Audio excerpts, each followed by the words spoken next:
Ahí está. Ahora sí estamos en comunicación con Ernesto Agassi una vez más.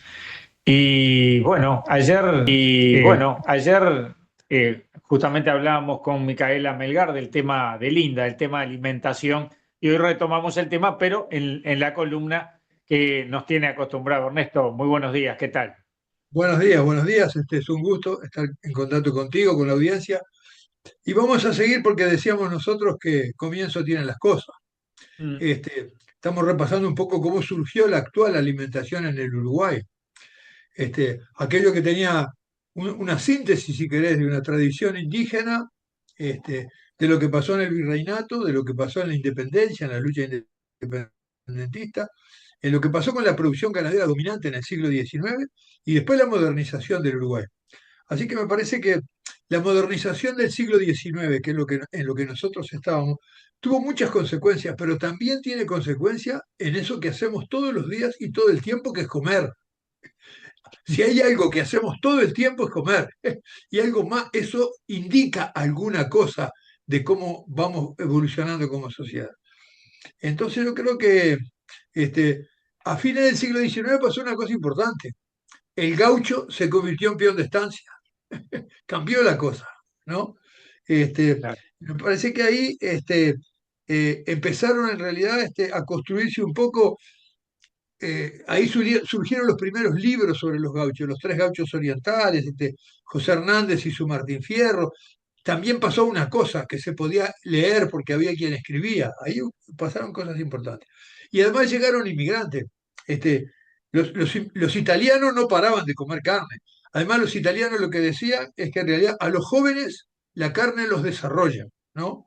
Y a los maduros, en realidad, a la gente madura, le ayuda a llevar mejor su vida. En Mira. realidad, ¿Era más de los italianos que de los españoles esa costumbre? lo de comer carne, porque los italianos un poco se vengaron de las hambrunas. Está lleno de episodios de gente que invitaba y comían y comían y comían y comían. Lo que decían los italianos es que en realidad un chico de 14 años acá, con la alimentación con carne, equivale a un italiano igual de 20 años en Italia, que comen verduras y otras cosas. Era la visión que ellos tenían, ¿no? Ahora, en realidad, ¿qué pasó acá? Que esto fue una cosa típica del Río de la Plata, porque en aquel momento no se separaba mucho lo que hoy es Uruguay con lo que hoy es Argentina, ¿no? Pero hubieron dos cosas centrales, Álvaro. Yo ya insistía en esto la semana pasada, pero ahora voy a dar un poquito más de detalle, que fueron el mate y el asado. ¿No? Eh, Estas sí que son dos cosas bien de esta región, ¿no? Primero el mate, no era gaucho, lo asociamos con el gaucho, pero el mate era indígena. Los que empezaron a producir yerba mate fueron los guaraníes en las misiones, que lo vendían para las minas del Perú. Ahora, se popularizó con Ancina, con Artigas, y un negro llevando mate. Ahí se convirtió en algo que fue criollo, ¿no? Ahora, incluso es bastante interesante porque hay algunas crónicas de gauchos que dicen cómo se debía preparar el mate. Ellos decían que había que llenar con hierba el mate, había que inclinarlo, poner la bombilla y echarle 2 cucharadas de agua fría, mientras que el agua, en un porrón, había que darle 3 hervores. Mirá vos. Y después, sin mover la bombilla, había que empezar a ponerle el agua caliente. Ir girando la bombilla sin sacarla.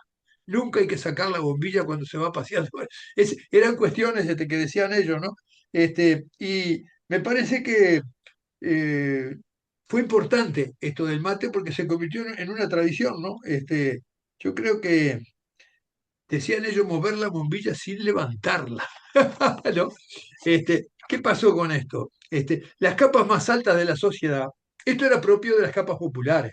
Las capas más altas decían que era insalubre, incluso hasta tuvieron el apoyo de los médicos, que decían que la saliva que queda en la bombilla, que no sé cuántas cosas más, cuestión que después, y además las clases altas decían que eran algo vulgar, ¿no? En nuestras condiciones, ¿no? Y que los médicos no lo aconsejaban. Ahora, sin embargo, el mate lo tomaron los sectores populares, se generalizó, entró a las ciudades, entró al Parlamento y entró al Vaticano. Ahora que se fue Bergoglio, ¿no? Entonces el mate se ganó su lugar, ¿no? Pero el otro integrante importante de la cocina uruguaya fue el asado, ¿no? Este, tengamos claro, la vaca no fue autóctona, la vaca fue europea.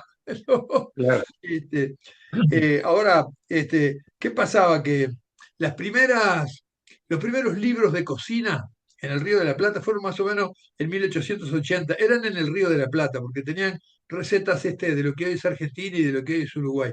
Hubieron algunos libros en el 80, en el 84, en el 89, y las primeras referencias, ninguna hablaba de la cocina uruguaya, ¿no? Ajá. En realidad, eh, pero el asado siempre ocupaba un lugar central, ¿no? El asado, ¿sabés qué? Mira, te voy a decir una cosa. En quienes trabajaron mucho para popular el asado fueron las sociedades criollas. El 2 Ajá. de, se- el 2 de septiembre de 1894, 2 de septiembre de 1894, entraron en el centro de Montevideo 250 gauchos a caballo, vestidos con sus atuendos, con bombacha, entraron por la calle Colonia, subieron por Andes y salieron por 18 de julio y se fueron hasta Sociedades Nativistas, donde pasaron todo el día bailando, tomando mate, payando y comiendo asado con cuero. Pero el que encabezaba toda esa movilización era el rector de la universidad, que era Elías Regules. Elías Entonces, Reúl. hubo todo un asunto de lo criollo, de nuestra tradición, ¿no? En realidad, el asado este, fue central, e incluso después, cuando vino la modernización, digamos, cuando el Uruguay entró en las 8 horas de trabajo, ¿no? Y después el descanso, cuando entró el horario semanal y el domingo era para el ocio, para el deporte o para los baños, ¿no? Ahí se organizó todo de otra manera y el asado entró en la ciudad y entró el parrillero y entraron los parrilleros de ladrillo refractario. O sea, aquello se mantuvo con las formas de lo que venía nuevo, ¿no? Y la famosa tira de asado. Ujú. En realidad, yo me acuerdo, en Francia, cuando queríamos comer un asado, teníamos que ir a la carnicería del supermercado y decirle al carnicero que nos cortara las costillas a la uruguaya o a la argentina, como él quisiera, que era cortar las costillas en tiras, porque ellos no saben cortarlo en tiras, se comen de otra manera las cosas de allá, ¿no? Claro. Entonces me parece que, este, eh, si querés, fue una nostalgia, fue mantener en realidad una síntesis histórica, en esta tierra del asado, ¿no? En realidad, eh, de una manera lo veían los sectores populares, de otra manera lo veían las capas populares, ¿no? Este, y lo que, lo que, no sé, creo que si uno le pregunta a los mexicanos, ellos dicen que los mexicanos vienen, ¿de dónde vienen los mexicanos? De los aztecas. ¿De dónde vienen los peruanos? De los incas. ¿Y los uruguayos de dónde vienen? De los barcos. En realidad, ahí empieza la mistura también de otro elemento, que son los inmigrantes, que fueron muy importantes, ¿no? Venían los pobres de Abocanada por acá, ¿no? Entonces, creo que esto fue configurando una identidad uruguaya que se reflejaba en la comida, ¿no? Yo creo que estos libros, por ejemplo, el primer libro de 1889, que se llamaba El arte culinario, de Francisco Figueredo, tenía 645 recetas. 10 Ya. mencionaban las que se comían acá, 10 de 645. ¿Qué eran esos? Mirá lo que era. Puchero a la criolla, ¿no? Guiso a la criolla, ¿no? Asado a la parrilla. Este, era, después había carbonada, humita, otras cosas que se comían, que en realidad mantenían una tradición, ¿no? Una cuestión, eh, aquí se juntaba lo que había venido con lo que acá había de antes, ¿no?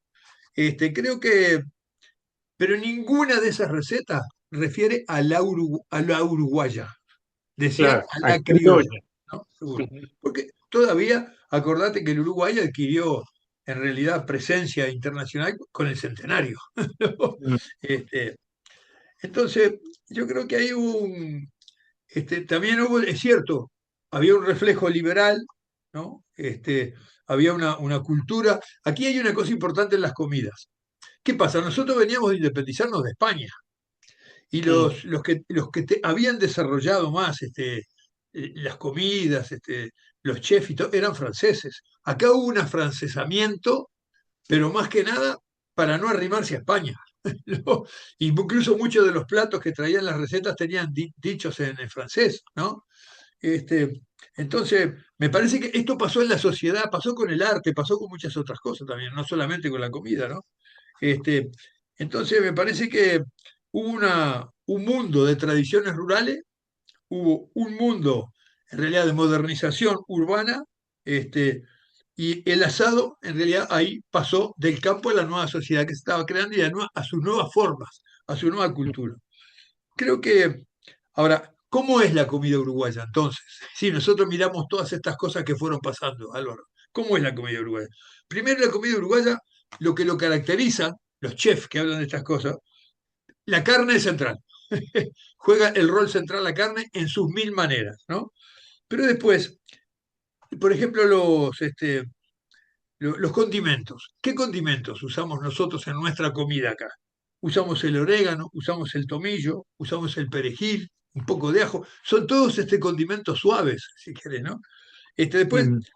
tenemos otras cosas, ¿cómo, cómo hacemos nosotros para darle los sabores?